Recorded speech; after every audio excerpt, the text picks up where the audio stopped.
할렐루야, 성도 여러분 평안하셨습니까? 오늘도 짧은 질문 긴 묵상 시간을 통해서 우리 함께 말씀을 읽다가 가졌던 의문들, 또 함께 가졌던 호기심들 함께 좀 나눔을 가져보도록 하겠습니다. 오늘은 창세기 31장에 나오는 사건에서 같이 좀 말씀을 나눠보려고 하는데요. 창세기 31장에 보면 삼촌 라반의 집으로 도망쳤던 야곱이 아내 라헬과 아내들과 자식들과 또 많은 소유물과 함께 이제 고향으로 돌아가는 장면이 나와요. 그때 그곳에서 라헬이 삼촌 라반, 자기 집에 있었던 드라빔이라고 하는 신상을 숨겨서 가지고 도망가는 장면이 나오죠. 여러분, 드라빔, 이것 때문에 우리가 좀 의문을 좀 갖게 됩니다. 왜냐하면 우리는 성경을 읽으면서 야곱이 하나님을 만났고 하나님을 믿는 집안이었으니까 라헬도 그렇고 또 삼촌 라반도 그렇고 하나님을 믿는 그런 집안이 아닐까, 그런 가문이 아닐까 생각을 하게 되거든요. 그런데도 불구하고 드라빔이라고 하는 어떤 우상, 이런 것들을 소중히 여기고 훔치고 보관하고 이 가정 안에다가 보관했다라는 것, 굉장히 좀 의문을 가지지 않을 수가 없죠. 드라빔이라는 것은요, 신전 제사를 드리거나 혹은 또 민족의 어떤 제의를 드리는 어떤 그런 제단에 쓰여지는 신상, 이런 것은 아니었고요. 지역 종교나 가족에게 해당되는 가신으로 섬겼던 그런 신상, 그러니까 가족의 일종의 수훈신 정도로 생각하시면 될 것 같습니다. 가족 안에서요, 그 유산으로서 이렇게 대물림됐던 것들이에요. 그러다 보니까 그 신상 자체, 드라빔 자체, 우상 자체는 그건 별것 아니겠지만 다시 만들 수 있고요. 그러나 그것이 가지는 그 가족 내에서 그 신앙을 갖고 있는 사람들 내에서는 대단히 가치 있는 것이었죠. 유산으로 상속되는 것이다 보니까 재산적으로는 어떤 가치로 환산할 수 없을 만큼 가족에게 있어서, 가문에게 있어서 굉장히 중요한 것이었습니다. 그래서 라반이 라헬이 그 드라빔을 훔쳐갔다라는 것, 그 야곱 일행이 훔쳐갔다는 것을 알고 필사적으로 야곱을 뒤쫓아오죠. 가족을 지키는 가신이 도난을 당했으니까요. 그렇게 볼 수 있고요.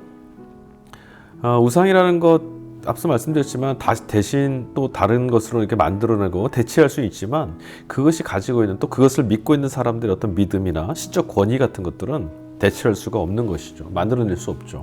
그러니까 그것이 다른 이들에게는 별 볼 일 없을지 몰라도 적어도 그것을 믿고 있는 대상들, 그 가족에게 있어 굉장히 중요한 어떤 그 우상이라고 볼 수 있을 겁니다. 라헬이 그 말 안장 밑에다가 드라빔을 숨겼어요. 그러니까 굉장히 작은 부피를 갖고 있다는 걸 알 수 있습니다. 그러나 드라빔은요, 가족마다 다 다른 모양이고요, 다른 형태이고 또 크기도 다 제각각입니다. 특별히 사무엘상 19장 말씀에 가보면 미갈이, 사울의 딸인 미갈이 다윗을 잡으러 온 그 사울 왕이 보낸 그 군사들로부터 다윗을 좀 숨겨주려고요, 그 추적을 따돌리려고 다윗이 병에 알아서 좀 누워있다 이렇게 말하면서 다윗의 형상처럼 침상에 누워있게 만들어놨던, 그 숨겨놨던 게 바로 드라빔이었어요. 그러니까 사람 크기만큼 큰 것도 있었다라고 우리가 헤아려 볼 수 있는 거죠. 라헬은 그러면 왜 아버지 집에 있었던 드라빔을 훔쳐갖고 갔을까요? 우리가 이 부분에 좀 생각해 볼 것이 있어요. 어떤 견해들은요, 아마도 그 라헬이 아버지가 우상 숭배를 했기 때문에 그 드라빔을 믿고 우상 숭배하는 것들을 이제 근절시키려고 그걸 훔쳐갔다, 이렇게 말씀하시는 분들도 있다고 합니다. 그러나 이것은 좀 신뢰성이 없죠. 만약에 우상 숭배를 하지 못하게 하려고 자기들이 이제 떠나가면서 그런 마음을 갖고 있었다면 어디다가 숨기거나 파괴해도 그만이거든요. 근데 그걸 훔쳐갔어요. 그러니까 우상 숭배를 근절하기 위해서 드라빔, 아버지가 소중하게 여기는 우상 드라빔을 훔쳐갔다, 그거는 좀 맞지 않는 말인 것 같아요. 라반, 그러니까 야곱의 삼촌인 라반이 머무는 이곳이 하란 땅입니다. 이 하란 땅이 어떤 것이죠? 아브라함의 소명 기사를 읽어보면 갈대아 우르를 떠났던, 본토 친척 아버지 집을 떠나라고 해서 하나님 말씀을 들었던 그곳이거든요. 그렇게 생각해 보면요, 그 이정 속에 있었던 머물던 곳인데, 아버지 데라와 함께 그곳 사람들은 풍습상 어떤 걸 믿고 있었냐면 우상을 믿고 있었어요. 우상 숭배했던 지역입니다. 그러니까 그 지역에 같이 있었던 삼촌 라반도 사실은 그 지역의 문화와 종교 관습에 익숙해져 있었고 우상을 숭배했었다라고 보는 것이 타당합니다. 그러니까 우상 숭배에 길들여져 있는 것이죠. 그러니까 라반은 하나님을 믿는 이는 아니었다라는 거예요. 라헬도 마찬가지입니다. 라헬도 그런 가정에서 그런 문화 안에서 살고 있었습니다. 그런 면에서 본다면 라헬이 이제 남편 야곱을 따라서 남편의 고향으로 가야 합니다. 낯설은 땅이죠. 어찌 될지 알지 못합니다. 어떤 일이 일어날지, 가족이 무탈할지, 자식들은 잘 키울 수 있을지 전혀 보장되지 않지 않습니까? 그러다 보니까 라헬이 불안했어요.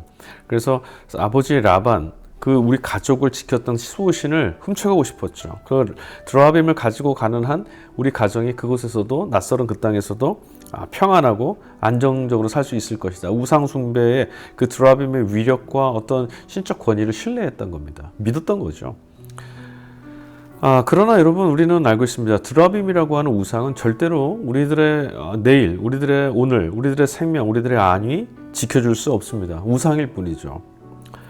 자신들을 지켜줄 수 있는 분은 오직 하나님뿐이시다. 여호와 하나님뿐이시다라는 것을 야곱과 야곱의 가족, 그들 일행 모두가 다 깨닫게 될 때까지 이 일 이후로 그들 가족은 정말 극심한 그 값을 치러야 되는 그런 여정에 이제 빠지게 됩니다. 어떤 일들이 있었냐면 창세기 34장 말씀에 가보면 야곱의 딸 디나가 하몰 땅에 이 추장의 아들로 인해서 강간을 당하게 되죠. 그것 때문에 시므온과 레위가 보복 살인을 하게 되고, 그것으로 인해서 또 야곱 집안 전체가 이 보복을 당할까봐 두려워해서 도망 다녀야 되는, 그 두려움에 사로잡혀서 도망 다녀야 되는 그런 형편에 이르게 되죠. 이런 온 가문이 멸절될 수도 있다라고 하는 이 두려움, 이런 시련을 겪고 나서 이 야곱의 가문은 드디어 어떤 일을 하냐면, 가지고 있던 재물들 중에서, 가지고 있던 것들 중에서 우상을 완전히 척결하고, 그리고 나서 하나님만을 믿게 되고요. 하나님께서 그들의 가정, 그들의 생명을 지켜주시고 그들을 이끌어 가시는 온전한 구원자이시라는 것을 믿게 되고 은혜를 체험하게 됩니다. 창세기 35장 4절과 5절 말씀이에요. 그들이 자기 손에 있는 모든 이방 신상들과 자기 귀에 있는 귀고리들을 야곱에게 주는지라. 야곱이 그것들을 세겜 근처 상수리 나무 아래에 묻고, 그들이 떠났으나 하나님이 그 사면 골들로 크게 두려워하게 하셨으므로 야곱의 아들들을 추격하는 자가 없었더라. 그때서야 비로소 그들은 두려움으로부터 벗어날 수 있었습니다. 그리고 다시 말하면 오늘 이 말씀 그대로 그때까지도 여전히 그 가정 안에 하나님이 아닌 우상들을 믿고 우상들을 보관하고 품고 있었다는 걸 알 수 있죠.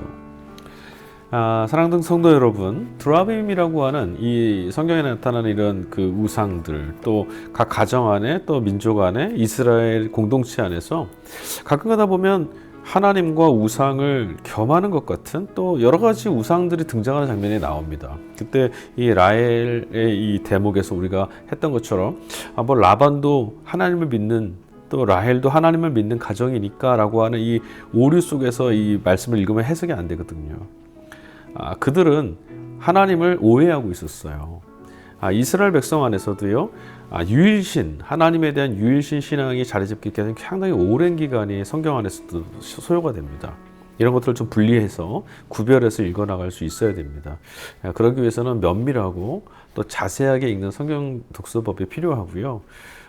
그 와중에 아마도 이럴 것이다라고 그냥 덮어놓고 생각하시는 건 상당히 위험할 수도 있죠.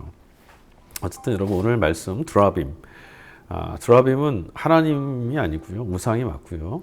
라헬도 하나님 신앙이 아직 없었어요. 그리고 야곱의 가문 안에도 여전히 그 하란 땅에 있었던 우상 숭배에 대한 이런 문화와 풍습이 젖어 있었다는 걸 알 수 있습니다.